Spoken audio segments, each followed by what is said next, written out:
While the outcry over his Paris remarks rages at home, Paul's tour continues through Eastern Europe. In June, he arrives in Moscow. So he goes to Moscow and, greeted like a conquering hero, he asks to see Itzik Pfeffer, who has disappeared. I have to see my friend Isaac Pfeffer. Where is he? He was actually in the Lubyanka prison in Moscow. Why can't I see him? As a result of that, he was brought to Robeson's hotel. Knock on the door, and there's Pfeffer, alone, looking a bit pale. While they were talking, they were passing each other notes. And Pfeffer makes gestures saying that the place is bugged. Where have you been? Prison. What can I do? Don't say a mumbling word or we're all dead instantly, not only us, but our families. Soon after Stalin came to power in the 1930s, he began a concerted campaign of literally murdering off the major intellectual and artistic figures in the Jewish community. Pfeffer seems to have made it clear to Robeson not only that the purge of Jewish intellectuals was widespread, but that he himself was soon going to be killed. Pfeffer went like this, meaning we're dead. In fact, it was 3 years later that he was shot. Shortly after that, Paul gave a concert in Tchaikovsky Hall. It was broadcast nationally live. Sang the concert, huge success. Robeson spoke of having recently seen Pfeffer. And this gasp, Itzik Pfeffer is a disappeared person.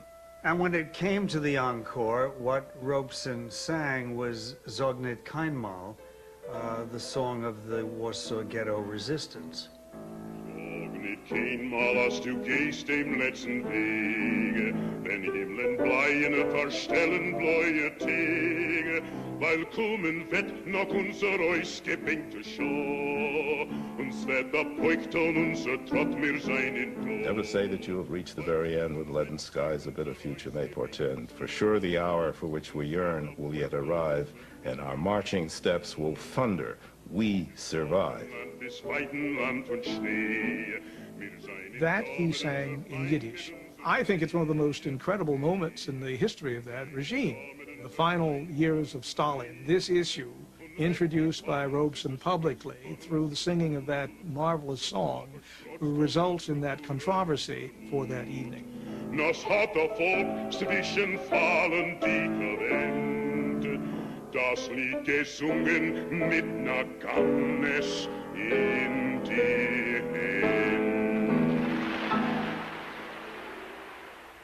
When Robeson returns to the United States, soon after, in fact, and is met by a group of reporters, and they ask him, is it true about this purge?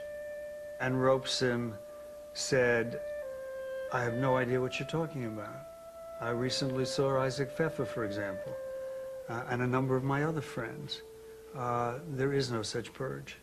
If people, and there are many people, say, how could this wonderful guy we love do that and not denounce this evil? His was a world of relative evils. Just think what it would have meant when he was in the Soviet Union, if he had denounced this, if he had taken a position, comes back to the United States and does the same thing, lies again and again and again, denies that there's such an issue. He lies, and he knows better.